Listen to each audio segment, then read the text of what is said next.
mystère de la vérité restauratrice m'ivresse avec Dr Gaoudé.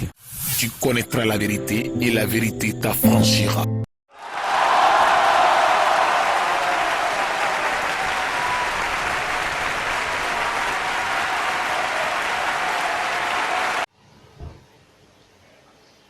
Amen. Que le nom de Dieu soit béni. Père, je bénis ton nom. Le moment du message à toutes les nations est arrivé. Parle à toutes les nations, parle à tes enfants. Parce que je ne suis pas digne de parler à tes enfants, c'est toi qui peux. Créateur tout-puissant. Viens prendre la place. Parole vivante, viens prendre la place. Et parle-nous. Bénis-nous. Délivre-nous, sauve-nous par ta parole. Affranchis-nous par ta parole. Guéris-nous par ta parole. Au nom de Jésus. Amen. Prenons la Bible.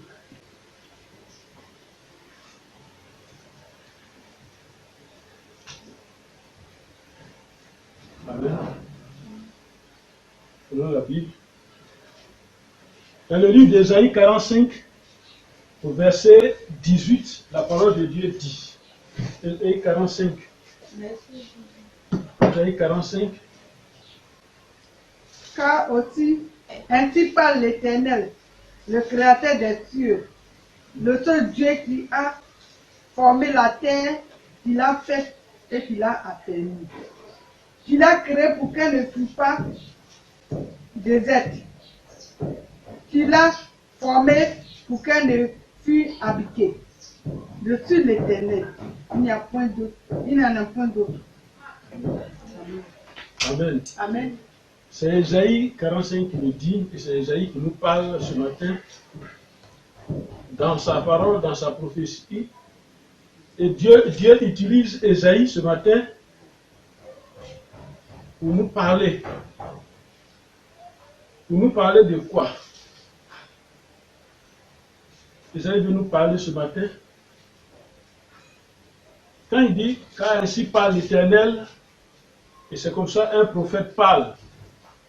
Voilà, un prophète, il parle au nom de l'Éternel, il parle au nom de Dieu. Et il ne parle pas à son nom. Et c'est pourquoi Ésaïe, en parlant, toujours dit, ainsi parle l'Éternel. Et puis il dit le créateur des cieux, le seul Dieu qui a formé la terre, qui l'a faite et qui l'a affermie, qui l'a créée pour qu'elle ne fût pas déserte, qui l'a formée pour qu'elle fût habitée. Et puis il dit, je suis l'Éternel, il n'y a point d'autre Dieu. Amen. Voilà. C'est Dieu l'Éternel qui parle par Ésaïe le prophète. Ésaïe nous rappelle que c'est l'Éternel créateur de toutes choses. C'est lui Dieu. C'est lui le créateur de toutes choses. Et c'est lui qui a créé la terre, et c'est lui qui a créé l'homme, c'est lui qui a créé tout ce que nous avons, tout ce que nous sommes. C'est lui qui a créé les cieux. Et c'est pourquoi le premier verset de la Bible, Genèse 1, verset 1, pouvait dire, il dit, au commencement, Dieu créa les cieux et la terre. C'est-à-dire, Dieu est le créateur de toutes choses. Donc, l'Éternel est le créateur. Et c'est ce créateur-là, nous allons parler de lui ce matin. Nous allons parler du créateur aujourd'hui. Amen. Et donc, le thème, c'est le créateur. On va parler du créateur aujourd'hui. Je ne suis pas l'homme qui connaît parfaitement Dieu. Je ne connais pas Dieu. Pourquoi je dis je ne connais pas Dieu? Je ne suis pas à mesure de démontrer qui est Dieu, tellement qu'il est grand. Amen. Amen. Et donc, un homme ne peut pas connaître Dieu parfaitement. Il est tellement grand. Il est tellement grand que je ne suis pas digne de parler de lui. Parce que lui-même, il est insondable. Il est Dieu et il est indescriptible. Jésus seul le connaît. Et lui seul se connaît. Je voulais parler d'un des noms de notre Dieu. Un des noms de notre Dieu. Le Créateur. Un des noms de notre Dieu, parce qu'il a plusieurs noms. Le Créateur. C'est le thème d'aujourd'hui. C'est lui-même qui nous parle. Lui, Créateur. C'est lui-même qui nous parle à travers Ésaïe. Par la bouche d'Ésaïe, lui-même, il nous parle. Amen. Toi qui suis cet enseignement, je te pose une question. Qui t'a créé? Quel est ton créateur ou bien qui est ton créateur? Qui t'a créé? Cette question, parce que on pense scientifiquement qu'on est l'évolution de quelque chose, de quelque part. Et c'est l'intelligence que Dieu a mis en nous, que Dieu a mis en nous, c'est cette intelligence-là qui nous fait faire cette démonstration-là. Et quand tu te regardes, toi qui me suis, quand tu te regardes, et quand tu regardes toutes les parties de ton corps, tu as été à l'école, chaque partie de ton corps, tu peux connaître. C'est comme un assemblage de pièces. Et ces pièces-là, assemblées entre elles, créent un fonctionnement parce que chacune de tes parties a une fonction bien donnée. Alors quand tu te regardes, connais-tu ou bien connais-tu où se trouvent tes pièces de rechange, les pièces de rechange de ton corps? Un jour, Dieu a dit à Jérémie le prophète, va dans la maison du prophète et du potier. Et Jérémie est rentré dans la maison du potier. Amen. Amen. Parce que Dieu envoie Jérémie dans la maison du potier pour lui montrer quelque chose. Pour lui faire voir quelque chose. Il dit, Jérémie, c'est dans Jérémie chapitre 18. Il dit, Jérémie, va dans la maison du potier. Jérémie est rentré dans la maison du potier et puis il dit, observe-le comment il travaille. Un instant. Observe-le comment le potier travaille.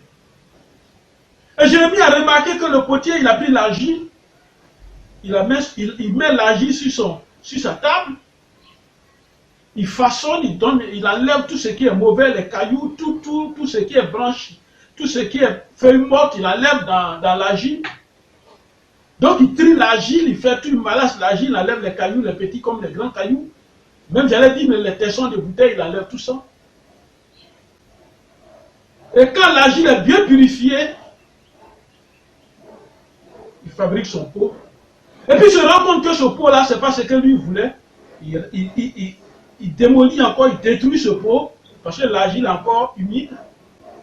Il refait un autre pot. Et quand il voit que le pot est bien, il dit, ouais, j'ai réussi à créer quelque chose. Amen. Amen. Alors, quand Jérémie est parti dans la maison du potier, et que Jérémie a regardé comment le potier travaille, Dieu va tirer une conclusion. Une leçon qu'il va donner à Jérémie. Jérémie 18, verset 6, la parole de Dieu dit. Vous suivez bien. Jérémie 18, verset 6, il dit, ne puis-je pas agir envers vous comme ce potier? Maison d'Israël. Il dit, moi Dieu, quand vous me regardez, est-ce que je ne peux pas faire comme ce potier? Maison d'Israël. Quand il dit maison d'Israël, c'est toi, c'est moi, c'est nous, ses enfants, nous qui avons accepté Jésus-Christ. Nous qui sommes les créatures de l'Éternel. Est-ce que je ne peux pas faire comme le potier? Vous êtes des pots, vous êtes l'argile. C'est moi qui vous donne la forme que vous avez. Ne croyez pas que c'est papa, maman qui vous a fait comme ça, jolie, belle forme, non. C'est moi, Dieu, avant que tu ne viennes sur la terre, je t'ai déjà façonné, parce que je sais que tu viens pour faire un travail. Et ce travail-là correspond à ta forme, à ta taille, à ce que tu es, à ce que tu seras sur la terre. Et j'ai déjà préparé cela avant que tu deviennes sur la terre. Ne puis-je pas agir envers vous comme ce potier, dit l'Éternel. Et voici, comme l'argile est dans la main du potier, comme l'argile, elle est dans la main du potier, ainsi vous êtes dans ma main, ainsi vous êtes dans ma main. Maison d'Israël. Comme l'argile est dans la main du potier et il malasse, il fait ce qu'il veut, il en donne. S'il veut, il fabrique même un serpent. S'il veut, il fabrique un boberet. S'il veut, il fabrique. C'est comme ça, nous sommes dans la main de Dieu. Et toi qui m'écoutes, tu penses que tu es dans la main de quelqu'un d'autre, tu es dans la main de quelqu'un d'autre. Non, tu es dans la main de Dieu. Il peut faire de toi ce qu'il veut. Et maintenant, comme cette parole-là, Dieu dit, vous êtes dans ma main, je peux faire de vous, je peux faire ce que je veux. Ça veut dire quoi? Dieu peut faire de nous de bonnes choses. Amen. Amen. Il peut prendre cette forme-là, il peut prendre cette forme-là, il peut prendre notre corps et puis faire quelque chose de bon pour que ce corps-là produise quelque chose de positif. Alors l'ennemi va aussi se saisir de cela. Amen. Amen. L'ennemi va se saisir de cela et il va faire de notre corps un corps d'habitation des démons. Pardon. Amen. Amen. Qui est ton créateur? Retournons dans la Bible. Allons dans le livre de Genèse. Qui est ton créateur? Genèse 1, au verset 26, le Seigneur lui-même va nous parler. Qui est ton créateur? Il nous dit, Dieu dit que faisons la l'homme. terre produise. Genèse 1, verset 26. Verset 26. Puis Dieu dit, faisons l'homme à notre image, selon notre ressemblance. Faisons l'homme à notre image, selon notre ressemblance. Et qu'il domine sur la mer, les poissons de la mer, sur les oiseaux du ciel, sur le bétail, sur toute la terre, et sur tous les reptiles qui rampent sur la terre. Amen. Amen. Il dit, Dieu dit, faisons l'homme à notre image, selon notre ressemblance. Et voilà comment Dieu veut que l'homme soit. Quand il veut, avant de créer l'homme, il dit, je vais faire l'homme, mais je ne vais pas le faire comme un bouc. Je ne vais pas le faire comme un mouton. Je ne vais pas le faire comme un serpent. Je ne vais pas le faire comme un bélier, comme une vache. Non, je ne veux pas le faire comme un porc. Mais il dit, faisons l'homme.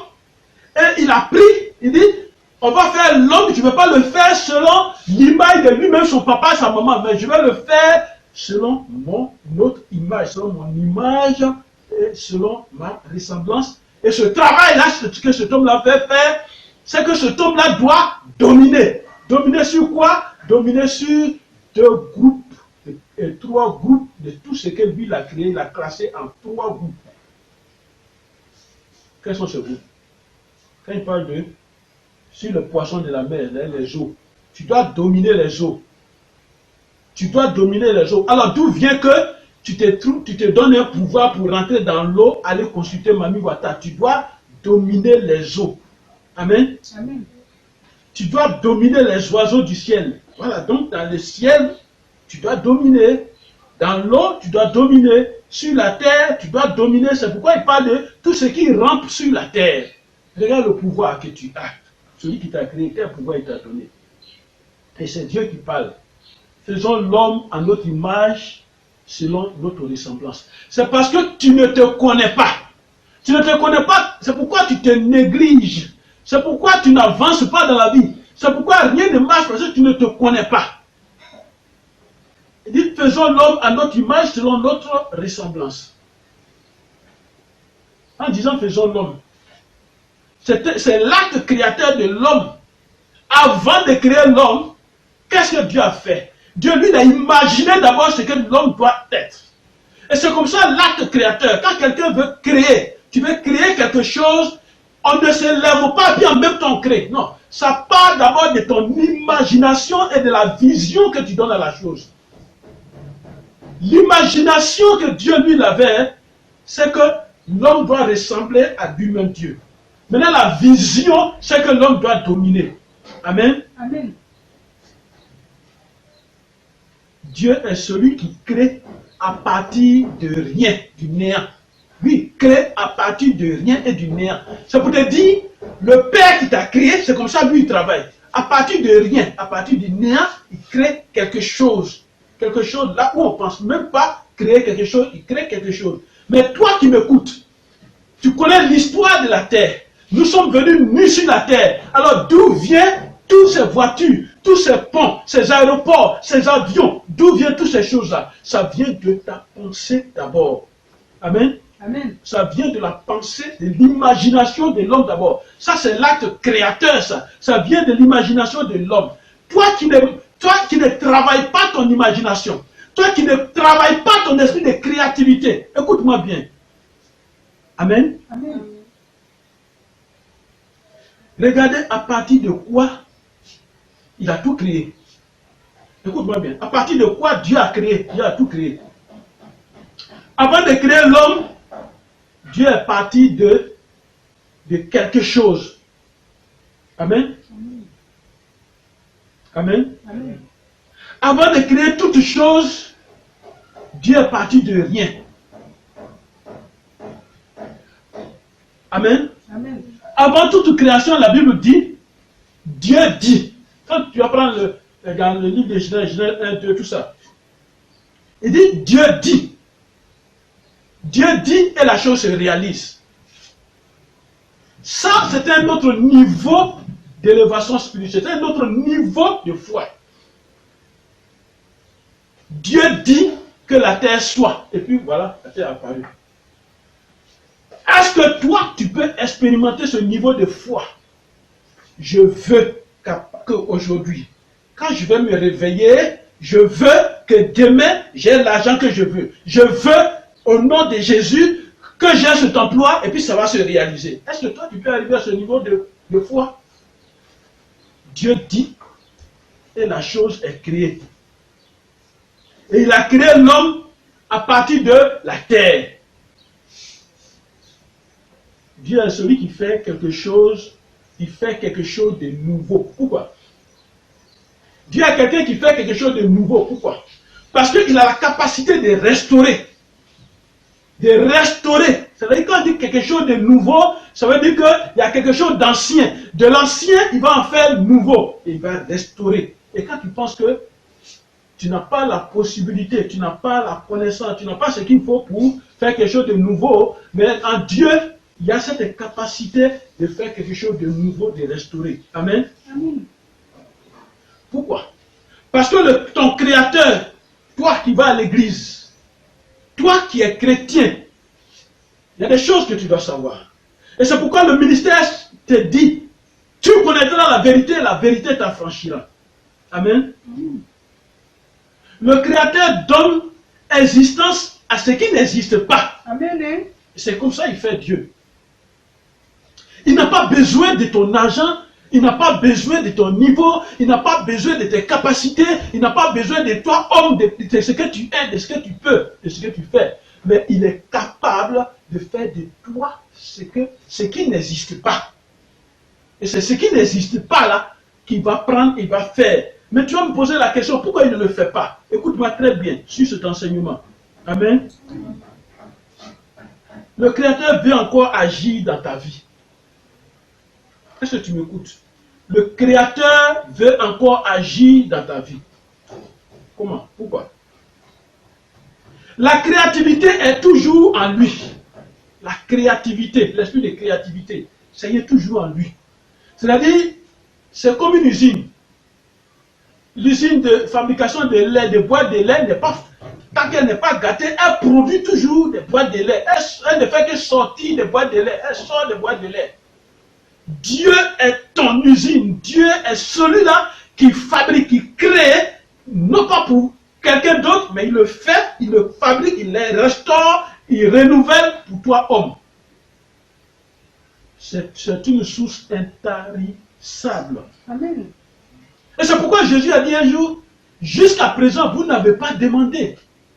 Demandez et votre joie soit parfaite. Pourquoi? Alors, souvent il disait, demandez, on vous donnera. Et puis il dit, jusqu'à présent, vous n'avez pas demandé. Mon frère, jusqu'à présent, tu n'as pas encore demandé quelque chose au Créateur. Tu n'as pas encore demandé. Lui, il a déjà tout créé. Mais il attend celui qui va demander. Parce que nous avons choisi notre chemin. Et il respecte notre chemin. Amen. Et cette créativité-là, il a déposé en toi. Toi qui m'écoutes. Cet esprit de créativité-là, il a déposé en toi. Toi qui m'écoutes.